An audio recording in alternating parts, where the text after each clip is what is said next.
Our adventure continues as Valoth the Elven Wizard, Odd the Aasimar Bard, Drazad the Dragonborn Cleric, and Flora the Eladrin Druid journey into the wasteland country of Zealous along with Matavi, the Furbolg Druid from Flora's homeland.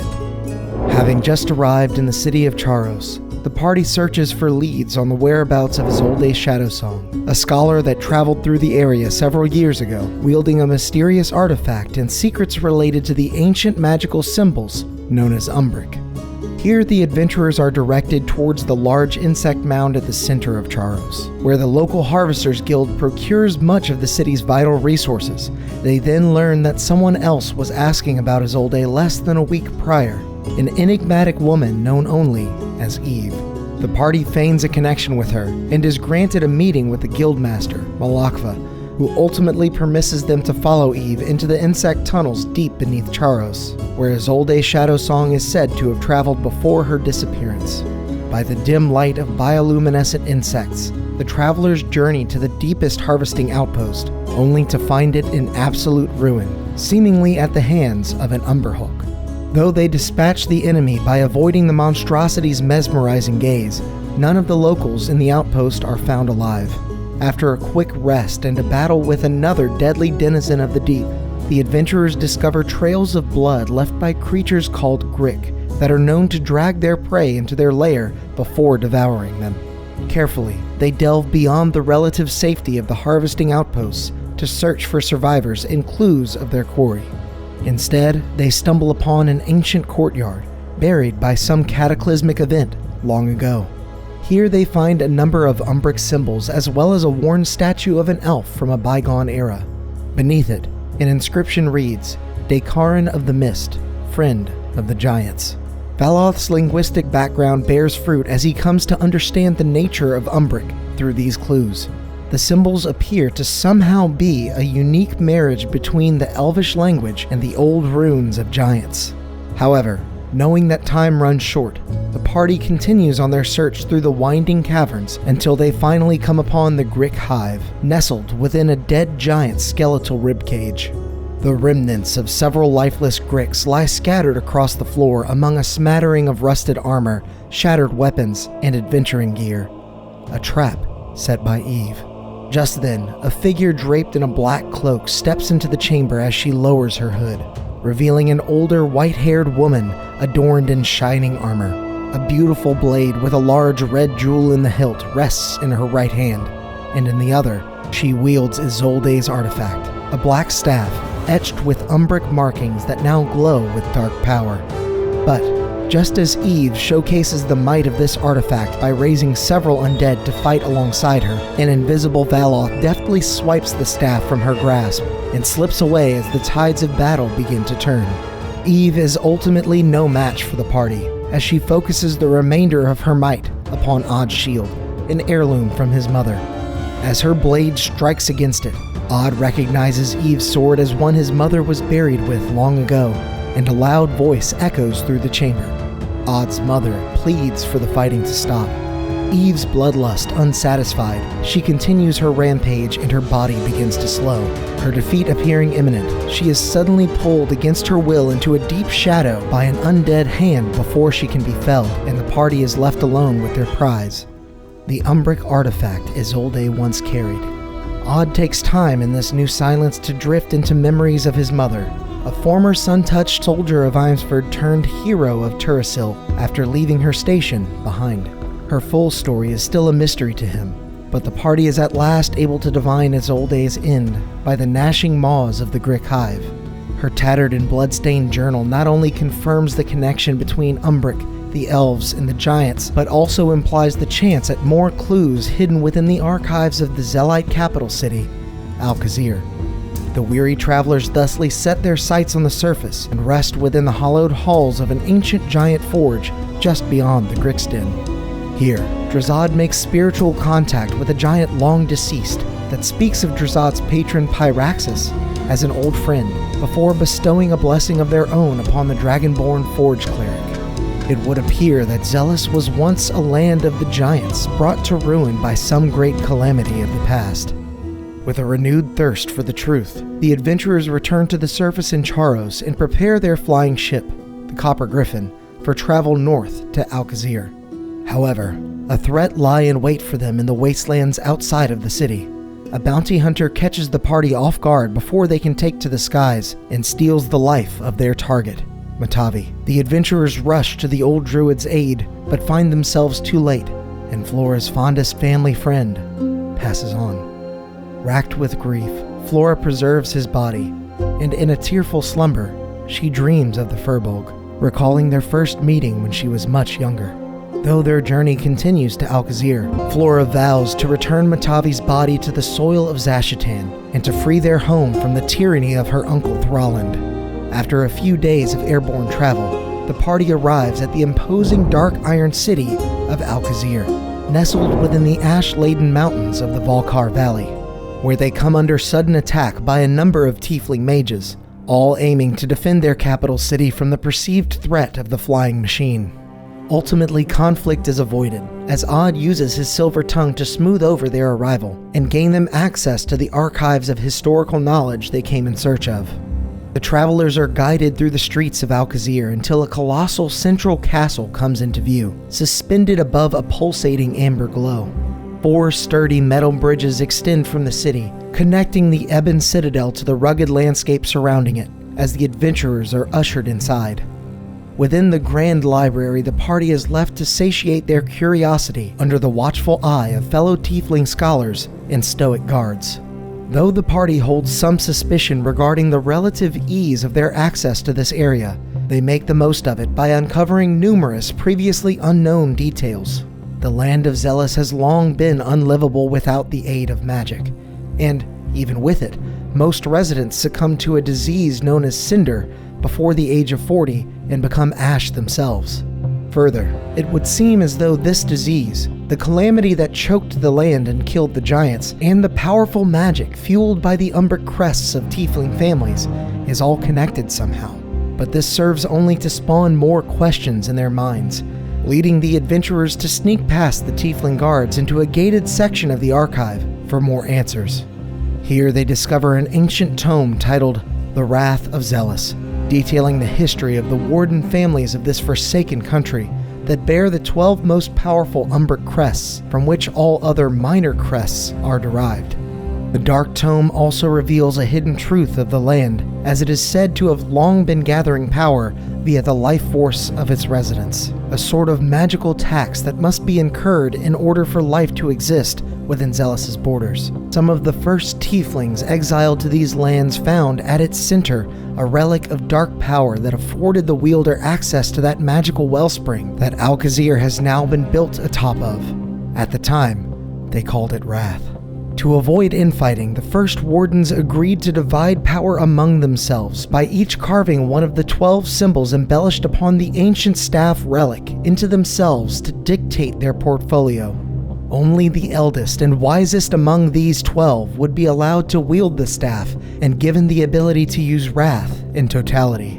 And so, unable to stop the siphoning flow of this magic, the wardens used it to fuel their abilities and to make Zealous livable. Over hundreds of years, new minor crests of Wrath were formed in an effort to better understand and control the power of the land, but it still largely remains a mystery. In pondering this, the distracted adventurers come under fire by 3 of the 12 wardens who demand that they return the staff they possess to its rightful owners, the people of Zealous. A deadly fight erupts within the archives as the party is narrowly able to subdue their attackers, and Valoth, who currently wields the staff, slips under its dark influence in secret. The battle is halted by yet another warden, the eldest leader among them, who reveals that they would rather proceed diplomatically, as they are not long for this world, and Cinder has nearly claimed them. The other 3 are sent away as their leader, Katarina, reluctantly agrees to leave the staff in the possession of the party upon hearing news of fresh war in Imsford, their age-old and bitter rival to the north. There, the long-lived King Tilueth has been assassinated by agents of Banara, and while Zealous was not involved, Katarina worries that this transgression could spark more violence against her people. The party agrees to travel north and resolve the conflict in exchange for keeping the staff, explaining that the Ashen, a mysterious evil entity, also appears to be wanting for its power. Finally, Katerina insists that the party undergo a special rite of passage in order for them to fully understand the magic they hold in their possession.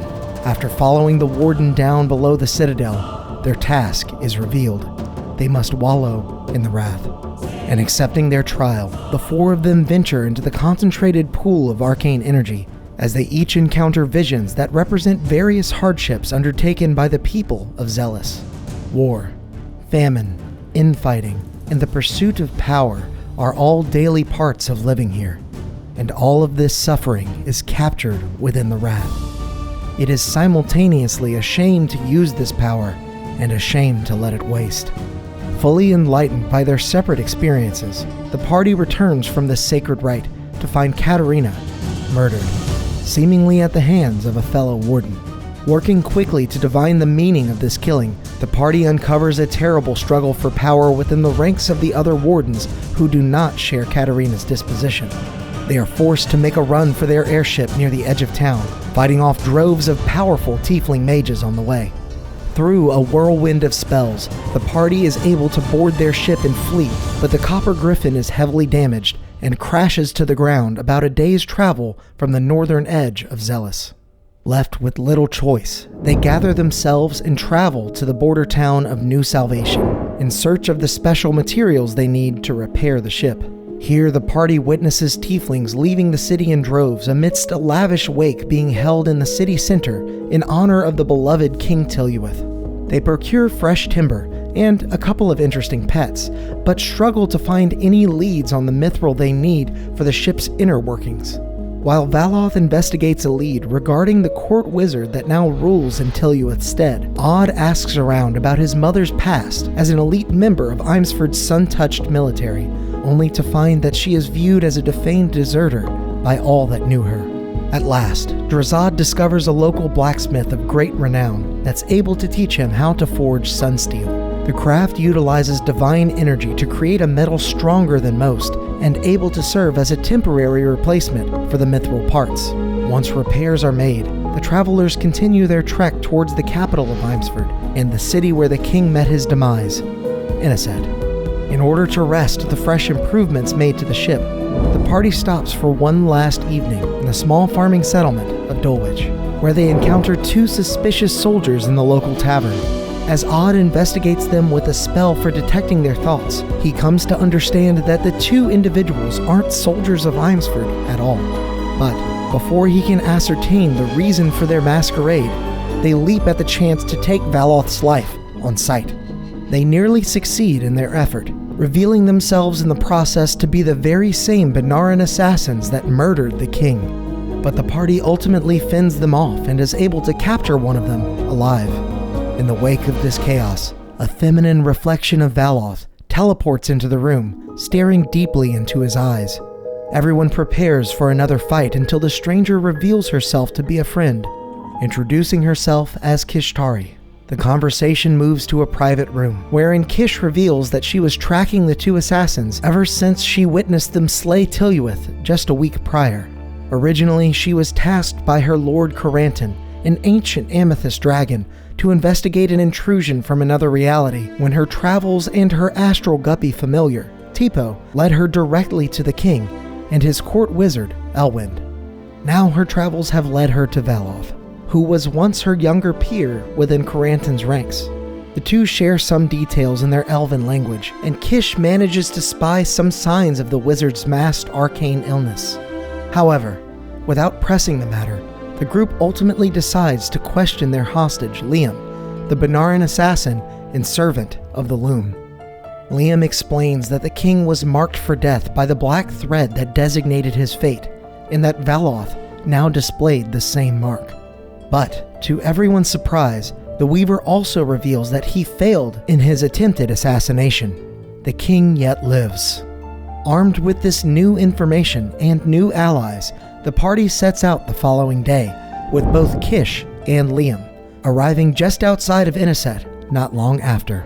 At the southern gate, a parade of red-caped warriors march east to Benara as the adventurers slip into the city unnoticed. After some advice from a strange gnomish woman, they arrive at the Radiant Pyre, the memorial plaza where King Tilueth was attacked. They find the public space suspiciously unguarded as they inspect the colossal torch-like structure. Its cylindrical walls command a solemn reverence, displaying the countless names of those lost in the fall of Inniset over a century ago. At the center, a mote of magical radiance shines as brightly as the sun, its searing heat a stark reminder of the raw power it holds. It was in this heat that both Kish and Liam saw the king burn and disintegrate. But as Odd spies the names of 2 fallen civilians that carry his mother's surname, the party discovers the Radiant Pyre to be an illusion, both in appearance and in feeling. Drazad dispels the magic with his own, and the troop steps beyond the fire just as the king did before. Gravity itself seems to invert in this moment, sticking their feet to the other side of a dark mirror, a pitch-black corridor beneath the Radiant Pyre, a shadow cast long by the light of Imsford. Within this hallway of stone, Valoth recalls his last encounter with Kish before he left Caranton's order, and he speaks to her about the dark vision of the future that drove him to do so.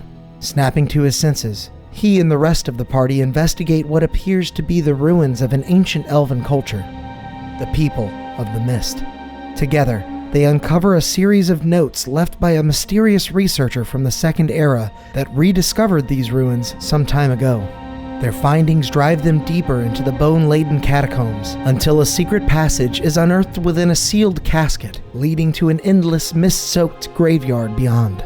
Shadows flit and dance within the occasionally swirling haze, teasing their perception with fleeting glimpses of movement and a soft ground littered with toppled gravestones and decayed remains. Though they realize something does still cling to life here. A vile creature that once walked upon the surface as a giant now skulks through this abysmal place, carrying the name of Nergath. The words that rasp through his twisted teeth are equal parts poison and fallacy, and yet he speaks as if a friend to the adventurers, eventually offering to lead them to his master. And so reluctantly, they follow deeper into the twisted underground as the adventure continues with episode 31 of Legacy of the Ashen.